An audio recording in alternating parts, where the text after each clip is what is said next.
대한민국의 알찬 국방정보를 전해드리는 국방탐 구생활입니다. 구독, 좋아요, 알림 설정을 해주셔서 진심으로 감사드립니다. 5월 14일 소식에 따르면 정부가 로봇과 방위산업 관련 핵심 기술을 국가첨단 전략기술로 신규 지정해 보호 및 육성에 나섭니다. 산업통상자원부는 로봇과 방위산업 분야의 기술 1개씩을 포함한 총 2개 기술을 국가첨단 전략기술로 신규 지정했다고 관보를 통해 고시했습니다. 이는 지난해 12월 국가첨단전략산업위원회의 결정사항을 행정예고 등 절차를 거쳐 최종 확정한 결과입니다. 국가첨단전략산업법은 해당 기술들이 국가 및 경제 안보에 미치는 영향이 크고 국민 경제적 효과 및 연관 산업의 파급력이 클 경우 체계적으로 육성하고 보호하도록 규정하고 있습니다. 이에 따라 외국인의 투자, 인수합병 시 산업부 장관의 승인을 반드시 받아야 합니다. 이번 고시로 국가첨단전략기술은 반도체, 디스플레이, 2차전지, 바이오를 포함해 총 19개로 늘어났습니다.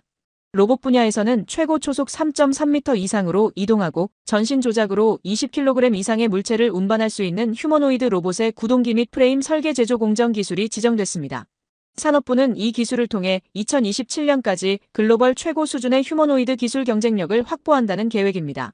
휴머노이드는 인간처럼 사고하고 행동하는 로봇으로 고도의 인지판단 능력을 바탕으로 산업 생산성과 안전, 품질 향상에 기여할 것으로 기대됩니다. 아울러 AI 반도체, 센서 모터 등 연관 첨단 산업 발전에도 긍정적인 영향을 미칠 전망입니다. 골드만삭스는 2035년 글로벌 휴머노이드 시장이 약 380억 달러 규모로 성장할 것으로 예측한 바 있습니다. 방산 분야에서는 유무인 기용 1만 5천 파운드 포스급 이상의 첨단 항공 엔진, 핵심 소재 및 부품 기술이 지정됐습니다. 이 기술은 차세대 전투기와 고성능 무인기 개발을 위한 필수 기반 기술로 국산화에 성공할 경우 전투기 수출 확대와 유지비 절감, 국부 유출 방지 효과가 기대됩니다. 정부는 이를 뒷받침하기 위해 지난 3월 민관 합동 태스크포스를 구성해 개발 기본 계획을 수립하고 사업 타당성 조사를 신청한 상태입니다. 사업에는 한화에어로스페이스, 두산에너빌리티를 비롯한 국내 항공엔진 관련 주요 기업과 ADD, KDIT, KEIT 등 연구기관이 참여하고 있습니다. 산업부는 해당 기술들의 전략기술화를 위해 특성화대학원 설립, 세제 혜택, 기술 기반 인프라 구축 등 전방위적인 지원에 나설 계획입니다. 미국의 기술 전문 매체 인터레스팅 엔지니어링은 미 공군 연구소 발표를 인용해 발키리가 3시간에 걸쳐 시험 비행에 성공했으며 이를 획기적인 성과로 평가하고 있다고 전했습니다. 이와 동시에 KF-21 전투기의 실전 배치를 위한 양산에 돌입한 한국도 인공지능 기반 무인 전투기 개발에 착수했을 가능성이 제기되고 있습니다. 한국은 세계 최초로 휴머노이드 로봇을 개발한 경험을 바탕으로 항공기 분야에서도 독자 개발한 AI 기술을 적극 활용하고 있습니다. 실제로 한국은 무인 항공기 개발에 속도를 내고 있으며 국방부 국방과학연구소 방위사업청 그리고 국내 방산업체들이 협력해 스텔스 무인 전투기 개발 사업을 추진 중입니다. 이 스텔스 무인기는 이미 상당한 기대를 받고 있습니다. 최근 국방부는 국방혁신 4.0의 일환으로 AI 기반 유무인 복합 전투체계와 킬웹 작전 개념을 본격 도입할 계획임을 밝혔습니다. 킬웹은 기존 킬체인보다 정밀하고 빠르게 적의 핵미사일을 사전 무력화하거나 제거하는 새로운 전략 체계입니다. 특히 KF-21 전투기와 무인 전투기가 혼성편대로 운용되는 유무인 복합 전투체계는 킬웹 전략에 최적화된 차세대 전력으로 평가되고 있습니다. 한국항공우주산업카이는 차세대 군단 무인기 체계 개발을 위해 고강도 경량 소재의 활용 방안을 제시했으며 전자전과 통신 중계 등 다양한 임무 수행 능력을 중점적으로 확보할 계획입니다. 스텔스 기술이 적용된 AI 기반 무인 전투기는 미래 공중전에 있어 핵심 전력으로 자리 잡을 가능성이 큽니다. 군 관계자에 따르면 최근 한국군은 레이더에 잘 포착되지 않는 스텔스 항공기 설계 기술을 확보했다고 전했으며 이를 통해 무인 전투기의 전장 작전 효율성이 크게 향상될 것으로 기대됩니다. 국산 초음속 전투기 KF-21과 연계된 유무인 복합편대는 한국의 독창적 전투 개념으로 부상하고 있으며 향후 공중전에서 절대적인 우위를 점할 수 있는 전략 자산으로 평가받고 있습니다. 한국은 무인기 기술의 중요성을 일찍이 파악하고 이를 토대로 차세대 전투체계 개발을 지속적으로 준비해왔습니다. 국방부는 스텔스 무인 전투기 개발에 박차를 가하고 있으며 KF-21과 연계 운용이 가능한 무인 전투기의 핵심 기술을 2026년까지 확보하겠다는 계획을 공개했습니다. 무인기 개발의 진전을 보여주는 사례로 최근 온라인에 유출된 사진이 큰 주목을 받았습니다. 이 사진은 개발 중인 스텔스 무인기 가오리-X로 추정되며 기체 길이 약 12m, 날개 길이 20m에 달하는 대형 기체로 알려져 있습니다. 군사 소식통에 따르면 해당 무인기는 이미 비공개 시험 비행을 마친 상태입니다. 국방부는 작년 하반기 스텔스 무인 전투기 시제기를 제작했으며 2026년까지 KF-21과의 유무인 편대 비행이 가능하도록 다양한 핵심 기술을 통합하는 방안을 추진 중입니다. 6세대 스텔스 전투기의 핵심 요소인 유무인 협업체계는 작전 효율성과 생존력을 극대화할 수 있을 것으로 전망되며 한국은 이를 통해 차세대 공중전 분야에서 주도권 확보를 준비하고 있습니다. 한국은 스텔스 유인 전투기와 장거리 순항 미사일 개발을 신속하게 진행 중이며 적의 방공망을 무력화할 수 있는 능력 확보를 위해 기술진들이 총력을 기울이고 있습니다. 스텔스 무인 전투기의 생존성과 임무 달성률을 높이기 위한 연구도 활발히 이루어지고 있습니다. 해당 무인 전투기의 주요 역할은 고위험 지역에서 적의 방공망을 돌파하고 표적을 신속히 공격한 후 빠르게 이탈하는 임무를 수행하는 것입니다. 이를 가능케 하기 위해서는 스텔스 기능과 고속 MZ 추진 기술이 필수 요소로 지목되고 있습니다. 한국의 유무인 스텔스 체계에 무인 드론이 결합되면 KF-21 전투기가 점진적인 진화를 거쳐 미국의 F-35 전투기의 무장 능력을 능가할 수 있을 가능성이 높다고 말했습니다. 또한 한국산 스텔스 무인 전투기가 이상 징후를 포착할 경우 KF-21과 실시간으로 정보를 공유하여 적의 방공망을 우회하고 초저고도로 침투해 표적을 신속히 타격하는 능력을 갖출 수 있다고 평가했습니다. 한국의 무기체계는 K-링크 네트워크 연계 기술을 통해 한층 강화되고 있으며 이는 미국뿐 아니라 인도 군사 전문가들 사이에서도 큰 관심을 받고 있습니다. 인도의 군사 전문 저널리스트 수바시시는 한국이 우수한 무인기 기술을 보유하고 있으며 일본과는 뚜렷하게 차별화된다고 평가했습니다. 한국의 스텔스 기술은 다양한 고정밀 기술 요소로 구성되어 있어 지속적인 개발이 요구되지만 최근 성과는 이 기술이 점점 실체를 갖춰가고 있음을 보여주고 있습니다. 군 당국에 따르면 한국군은 최근 레이더에 쉽게 포착되지 않는 항공기 외형 설계 기술을 확보했다고 밝혔습니다. 국방과학연구소는 2016년부터 저피탐 무인 항공기 관련 핵심 기술 개발을 시작했으며 약 5년간의 연구를 통해 실질적인 성과를 거두며 스텔스 기술 확보에 성공했습니다. 한국군은 전파 흡수 소재와 저피탐 외형을 적용한 비행체 시제기를 제작해 레이더 반사율을 측정했고 꼬리날개가 없는 독특한 구조의 항공기를 활용해 비행시험과 제어 알고리즘을 검증하며 핵심 기술을 확보했습니다.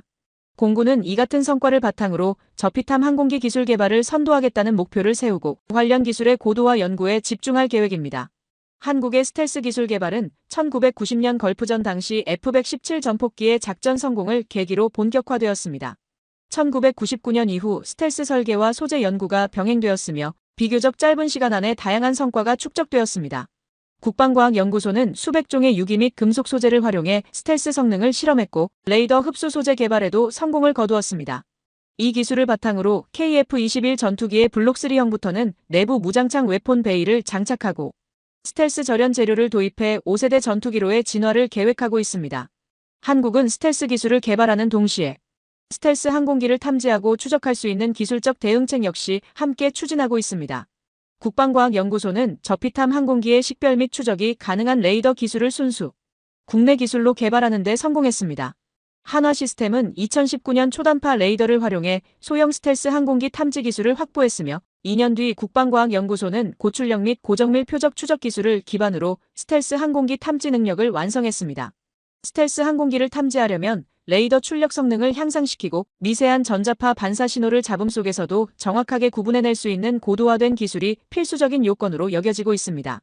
국방과학연구소는 이를 구현하기 위해 디지털 레이더 설계 기술과 고속고성능, 소프트웨어 기술을 결합해 최첨단 레이더 기술을 개발했습니다. 이 기술이 실전에 적용되면 5세대 스텔스 전투기가 주도하게 될 미래의 한반도 공중전에서도 한국의 방공 역량이 크게 향상될 것으로 전망됩니다. 현재 국내에서 개발 중인 초음속 전투기 KF-21과 스텔스 무인기 가오리-X는 유무인 복합작전 체계의 핵심 전력으로 투입될 예정입니다. KF-21의 전 시제기가 시험 비행을 무사히 마쳤으며 현재는 양산 단계에 들어갔고 2026년까지 약 2200회의 비행 시험을 거친 후 블록2 개발이 시작될 예정입니다. KF-21 블록2는 무인기 연계를 전제로 다양한 편대 구성이 가능하도록 설계 중이며 유인기가 지휘하고 통제하는 전술 운용을 목표로 하고 있습니다. KF-21은 저피탐 설계로 생존성을 높이고 첨단 항전 기술과 국내 개발 무장을 자체 장착할 계획입니다. 유무인 복합 운용 체계가 도입되면 경쟁 기종보다 생존력과 타격 능력이 모두 향상될 것으로 예상됩니다. 스텔스 무인 전투기는 KF-21과 함께 공중작전에 투입되거나 단독 임무 수행 등 다기능 전력으로 운용될 방침입니다. 한국항공우주산업은 KF-21뿐만 아니라 KUH 수리온 및 LCH, 경다목적 헬기 또한 유무인 복합편대로 운영할 계획입니다. 이를 통해 임무 특성에 따라 역할 분담이 가능해지고 지능형 통제 시스템 개발과 기동성 확보에도 도움이 될 것으로 보입니다. 스텔스 무인 전투기는 감시 정찰, 적 방공망 제압, 제공권 확보, 주요 플랫폼 보호 등의 역할을 맡고 필요시 유인기와 연계해 강력한 화력을 집중 운용하는 임무도 수행하게 됩니다. 가오리-X는 스텔스기의 특징인 내부 무장창을 갖추고 있으며 광대역 스텔스 형상이 적용되어 고성능 정밀 폭탄과 공대공 미사일 장착이 가능하도록 설계됐습니다. 이 무인기는 작전 지역 내 핵심 임무 수행 후 적 방어망을 무력화하고 빠르게 철수하는 전략 자산으로 활용될 예정입니다. 한국은 스텔스 무인 전투기 개발을 위해 국방과학연구소와 한화에어로스페이스가 협력해 터보팬 엔진의 국산화를 진행 중이며 소형 무인기용 엔진은 이미 개발을 완료한 상태입니다. 가오리-X에 탑재될 예정인 국산 엔진도 현재 시험 운용 중이며 이 엔진은 스텔스 무인 전투기의 성능을 극대화하는 핵심 기술로 작용할 것입니다. 대한민국의 항공기술력은 국내뿐 아니라 한반도 인근의 적대 세력들에게도 강한 영향을 미치고 있습니다. KF-21 전투기의 기술 진보와 관련해 중국을 포함한 잠재적 위협국들은 한국이 2단계에 도달한 사실에 대해 질투심과 의심을 나타내고 있습니다. 최근 미국 고위 인사가 한미 간 무인기와 전투 로봇 분야에서 협력 가능성을 언급하며 주목을 받았습니다. 미국 육군의 획득물류기술 담당 차관보는 전략국제문제연구소와 한국방위사업청이 공동 주최한 방산협력 확대 포럼에서 양국 간 방산협력이 매우 기대된다고 밝혔습니다. 특히 그는 미군과 한국군이 이미 높은 수준의 연합작전을 수행하고 있기 때문에 방위산업 부문에서도 체계적인 협력 강화가 필요하다고 언급했습니다. 이처럼 미국 측이 먼저 구체적인 협력 가능성을 공개적으로 언급한 것은 매우 이례적인 일로 받아들여지고 있습니다. 부시 차관보는 첨단 무인기와 드론 기술을 최대한 신속히 활용하려 하고 있으며 이 과정에서 한국의 기술력이 큰 역할을 할 것이라고 평가했습니다. 이 발언은 한국의 무인기 기술이 세계적인 수준에 도달했음을 보여주는 대표적 사례로 평가되고 있습니다. 현재 세계 여러 국가는 한국이 짧은 시간 안에 차세대 무기 기술과 첨단 전력을 동시에 확보한 데 대해 놀라움을 감추지 못하고 있습니다. 한국의 기술적 성과는 단기간에 이루어진 것이 아니라 자주 국방을 향한 지속적인 노력과 축적된 기술의 결과입니다. 이러한 흐름 속에서 한국은 선진국들과의 기술 격차를 빠르게 좁히며 세계 방산 시장에서 확고한 자리를 구축해가고 있습니다. 최근 실전 배치를 앞둔 한국의 무인 전투기는 목표를 정밀하게 타격하며 전력화 절차에 돌입했습니다. 특히 한화 시스템이 개발한 국산 A사 레이더는 무인 항공기의 전반적인 성능을 획기적으로 끌어올리는데 결정적인 역할을 했습니다. 이 레이더는 공중 지상 해상 목표물의 위치, 거리, 고도 차이를 정밀하게 파악하고 추적할 수 있는 기능을 갖추고 있어 실전 배치가 가능한 수준에 이르렀다는 평가입니다.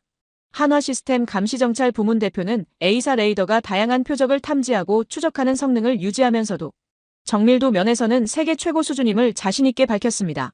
AI 조종사 기술은 현재 한국이 세계에서 가장 앞선 수준에 도달해 있다는 평가를 받고 있습니다. AI 조종사는 사람의 직접 조작 없이 전장 상황을 스스로 인식하고 자율적으로 임무를 수행하는 인공지능 기술로 이 분야에서 한국은 세계적 선두주자로 자리매김했습니다. 한국은 무인 항공기는 물론 전차자 주포 잠수 함어뢰 분야에서도 뚜렷한 성과를 거두었으며 이제는 전투기 엔진 개발이라는 고난도의 기술 영역에 도전하고 있습니다.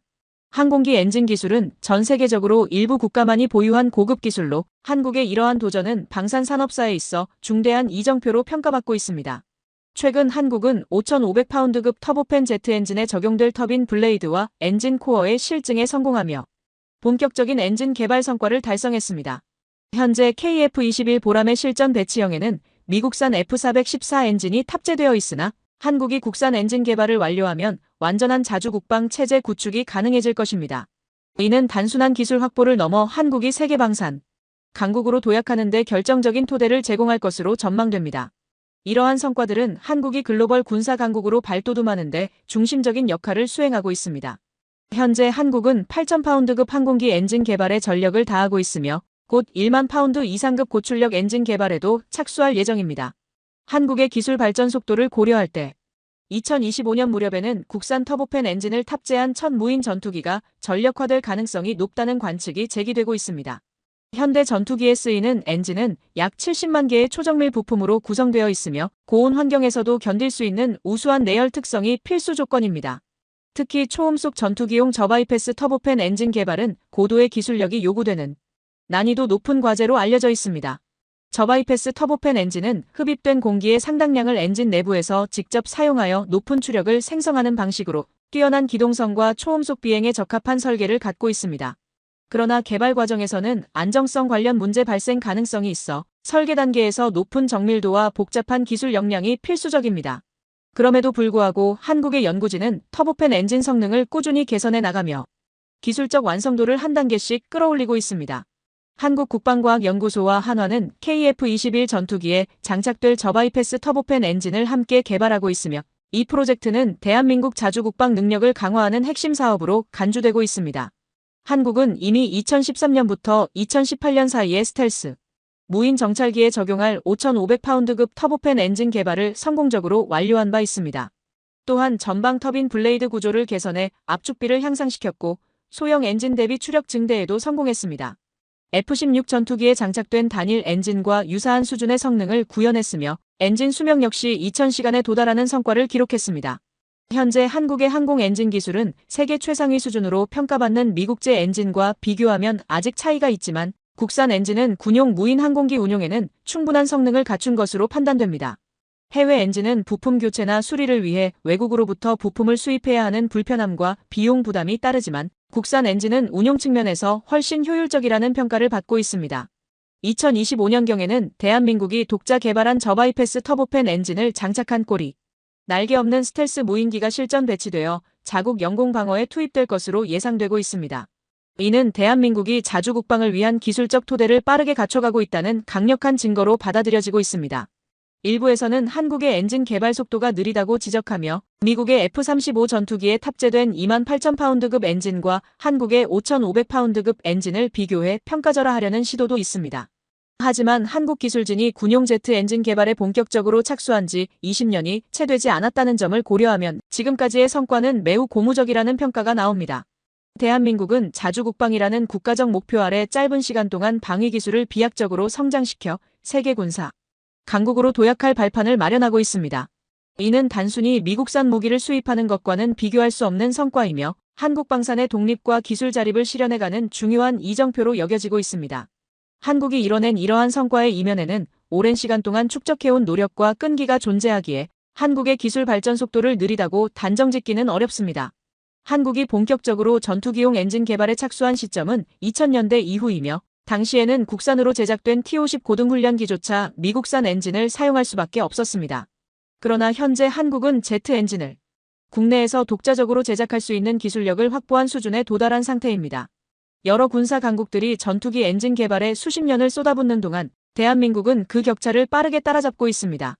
특히 전투기 엔진 기술은 기술 보유국들이 극비로 다루며 절대 외부에 공개하지 않는 영역임에도 한국은 대부분의 과정을 자력으로 진행하고 있습니다.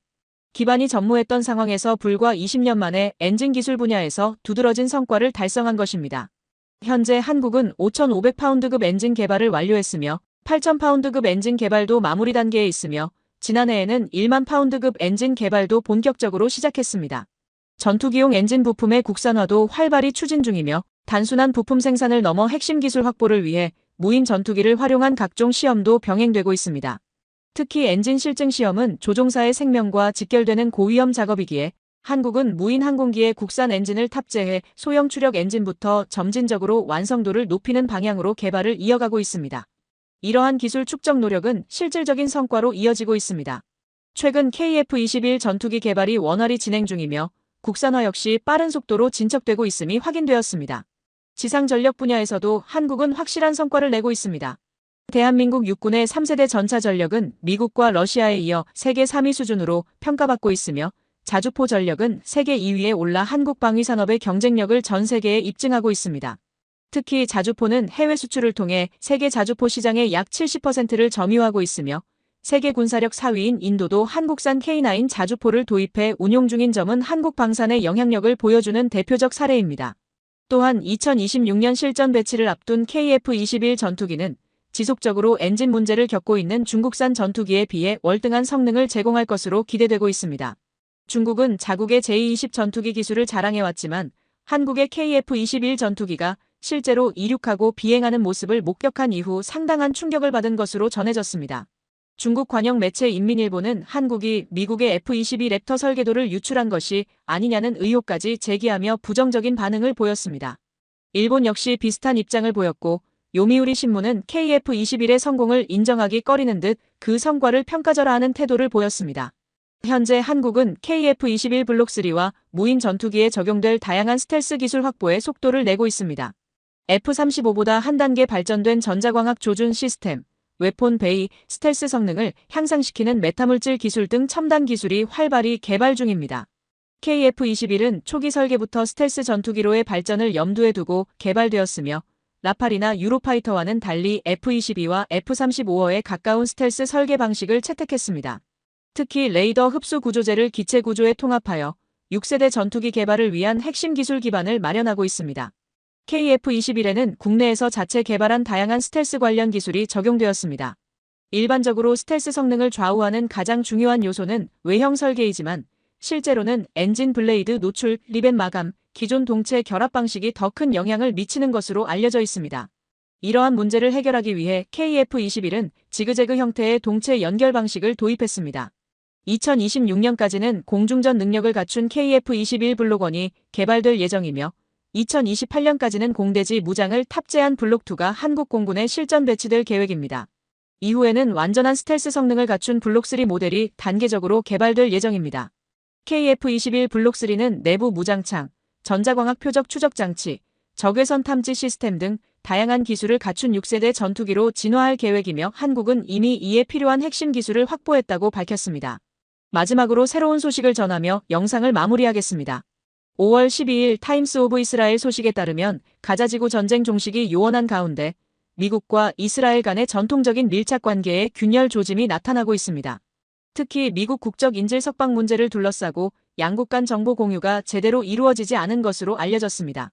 사안의 정통한 소식통을 인용해 미국이 자국과 이스라엘의 이중 국적자인 에단 알렉산더의 석방 관련 협상을 이스라엘 측에 사전 공유하지 않았다고 보도했습니다. 하마스는 이날 가자지구에 남아있는 마지막 미국인 생존 인질로 알려진 알렉산더를 곧 석방할 예정이라고 발표했습니다. 하마스는 이 결정이 향후 휴전 추진을 위한 선제적 조치이며 최근 며칠간 미국 트럼프 2기 행정부와 관련 논의를 진행해왔다고 주장했습니다.